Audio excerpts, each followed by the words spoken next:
Hola chicos, hola chicas de sexto. Bueno, les prometí un videíto para acompañaros un poco estos días que tienen que ir leyendo. La idea es retomar algunas cosas que tal vez no llegamos a profundizar tanto, que se mencionaron por arriba. Bueno, un poco quiero hablar del texto, que ya deben tener todos leído, subrayado, marcado, que son, bueno, a partir de que arranca en la página 14, ¿no? ¿Sí? Nosotros estuvimos hablando, recuerden previamente, que hay tres regiones en esta confederación argentina, son tres regiones. Tenemos por un lado Buenos Aires, tenemos por el otro lado el litoral y tenemos por otro lado el interior.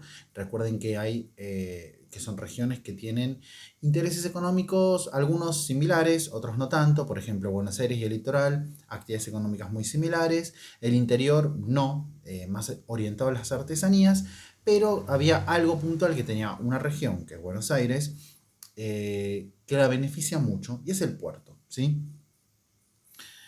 Entonces, por ejemplo, eh, Buenos Aires, que era la provincia más rica, lo que promovía, ¿sí? Es lo que se llama libre cambio, ¿sí?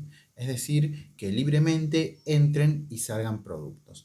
Algo que a algunas provincias, como las del interior, no les convenía. ¿Por qué no les convenía el libre cambio? Porque estas provincias lo que sucedía con sus economías es que tenían producciones artesanales, ¿sí? Y muchas de estas producciones, por ejemplo, armado de productos textiles, ponchos, terminan siendo más caros que los tejidos que llegaban de Inglaterra. ¿Por qué? Porque en Inglaterra, recuerden, quinto grado, había pasado por una revolución industrial. Y la revolución industrial generó que las cosas se hagan más rápidas, por menos dinero, con máquinas, ¿no? Ahí había otro tema que también complicaba no tanto al interior, sino al litoral, que era la prohibición de la navegación de los ríos interiores. Recuerdan puntualmente que en el mapa marcamos el río Paraná. El Uruguay también estaba prohibido, pero recuerden que el río Paraná era central, ¿sí? Chequen su mapa.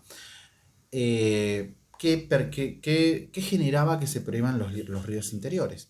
Que un barco que tenía, por ejemplo, que comprar o vender algo para, se me ocurre, Santa Fe o Corrientes o Entre Ríos, no podía navegar por ninguno de estos ríos, ni el Paraná ni el Uruguay. Entonces tenía que descargar sus productos en Buenos Aires, pagar un impuesto, ¿sí? Y eso encarecía, por ejemplo, si tenían que vender el producto, tenían que vender el producto, encarecía lo que terminaba saliendo ese producto para las provincias del litoral, ¿sí?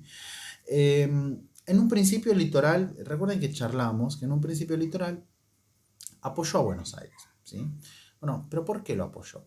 Porque le convenía, ¿sí? El litoral, recuerden que tenía también una economía basada en la cría y en la cría de ganado y en la agricultura y en los saladeros, ¿sí? ¿Se acuerdan que son estos lugares en donde se sala la carne, que es un método de cocción que permite que esta carne no se pudra, permite mantenerla por mucho más tiempo y luego se vendía, ¿no? En forma de tasajo, ¿ok?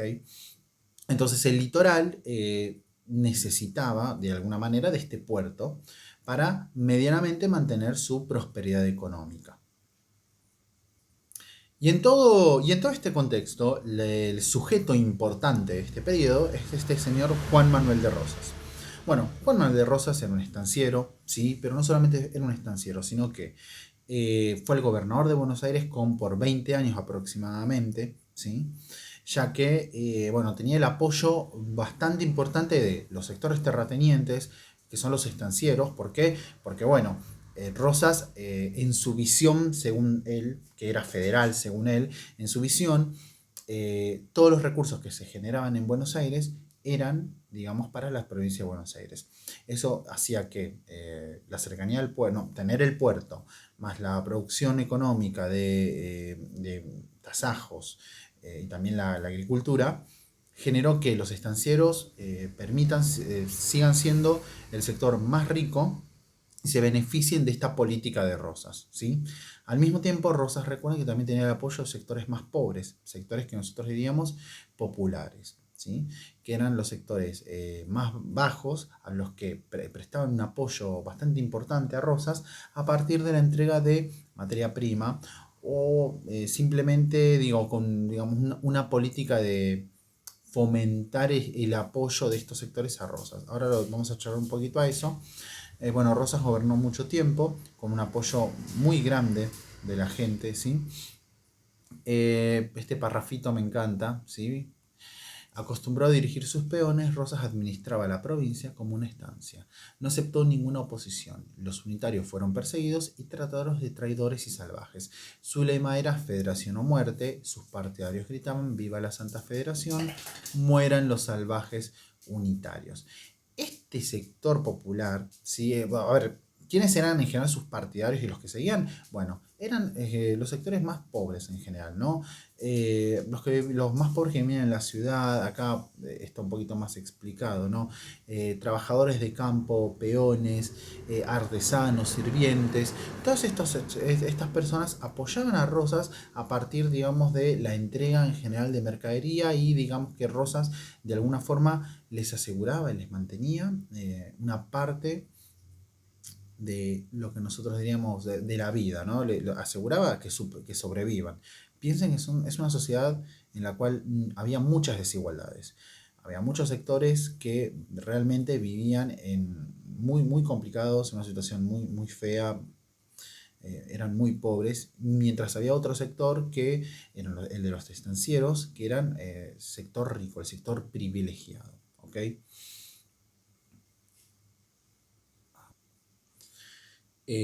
Bueno, realmente tuvo, o sea, Rosas persiguió y atacó esta oposición y había una violencia en la política muy fuerte. Si piensen lo siguiente, si hoy en día nuestras discusiones políticas se zanjan, o sea, se discuten en el Congreso, en este momento no existía eso. Entonces había una violencia continua y Rosas era el sujeto que de alguna manera podía mantener ese poder y al ser el gobernador tenía la capacidad de perseguir a aquellos que se oponían. Algunos de estos que emigraron, ¿no? Acá aparecen los doctores, ¿sí? Sectores que serían más cultos, sectores formados, intelectuales de alguna manera, eh, que emigraron, ¿sí? Y se opusieron a Rosas desde afuera. A grandes rasgos emigraron a Uruguay o a Chile. Una de esas personas que emigró, interesantemente, es el señor Sarmiento. ¿Sí? Sarmiento tenía toda una idea de que había que aniquilar a Rosas porque era un caudillo. En realidad para Sarmiento había que aniquilar todo el caudillaje, a todos los caudillos, pero Sarmiento decía que el peor era Rosas. ¿Por qué? Porque para Sarmiento, sin eliminar a los caudillos, no íbamos a poder unificar el país. ¿Sí? Todo esto lo escribió en un diario de Chile, bueno, en diarios chilenos. No fue el único, hubo muchos opositores que justamente lo que decían que Rosas no iba a permitir nunca la unificación del país. ¿Sí? Recuerden también que en este periodo estamos hablando nosotros de la Confederación, ¿sí? La Confederación Argentina. Confederación Rosista, Confederación Argentina, la van a encontrar con muchos nombres. Recuerden que no hay un país, no estamos hablando de una república unificada, sino de provincias que se ponían de acuerdo en determinadas cosas básicas, vinculadas especialmente con la representación de las provincias con el exterior, ¿sí? En el cual Rosas era el encargado de representarlas, pero que cada provincia tenía que administrarse de manera autónoma con los recursos, con lo cual había provincias muy ricas como Buenos Aires y provincias mucho más pobres como las provincias del norte, que estaban muy lejos del puerto y no tenían ninguna vía de acceso, como por ejemplo si tenía el litoral, que el litoral apoyaba en un momento a Rosas porque tenía estos ríos que permitían, digamos, bajo un acuerdo con Rosas, que los estancieros, los terratenientes del litoral, también se beneficien, ¿sí? Claramente se imaginarán que Rosas en un momento no pudo mantener todo su poder, su hegemonía, y hay una caída, Rosas cae, ¿sí? Ya no solamente las provincias del interior estaban en contra de Rosas, ¿sí? Sino que el litoral empieza a oponerse. ¿Por qué? Porque en Santa Fe y en Entre Ríos también se instalan saladeros que preparaban cuero y carne salada y buscaban venderlas al exterior.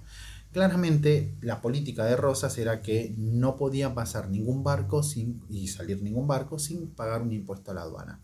Claramente esto perjudicó enormemente a las economías del litoral, ¿sí? Lo que genera todas unas discusiones muy intensas. Al mismo tiempo, se da otra situación y es que bloquean el puerto, ¿sí? Francia e Inglaterra bloquean el puerto de Buenos Aires, ¿sí? Digamos como un poco para someter a Rosas a que abra la navegación de los ríos. Rosas logra expulsarlo, ¿sí?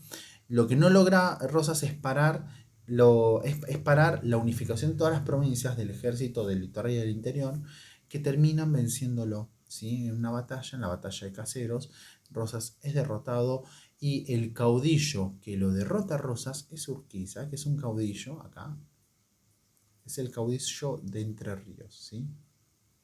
Tuvo también el apoyo, por ejemplo, de Brasil, Urquiza. Justamente lo veían a Rosas como un peligro y si ustedes se ponen a pensar, efectivamente Rosas tenía una política muy dura y bastante poco dialoguista, dialogaba poco Rosas. Todo esto hace que en 1952 Rosas, ¿sí? eh, bueno, Rosas, ay, perdón, acá, Urquiza se enfrenta a Rosas, ¿sí?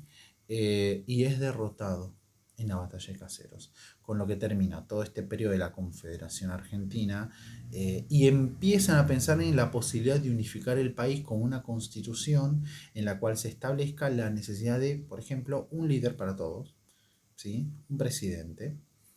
Y luego también, que tampoco va a salir tan fácil, ojo, va a haber muchos problemas todavía, pero bueno, acá lo que nos importa es que Urquiza logra derrotar a Rosas. Eh, es el caudillo Entre Ríos. Muy interesante, hay calles, hay un barrio en la capital que se llama Urquiza, así que no, fue un sujeto con cierta importancia en su momento, que eventualmente podremos charlarlo un poquito.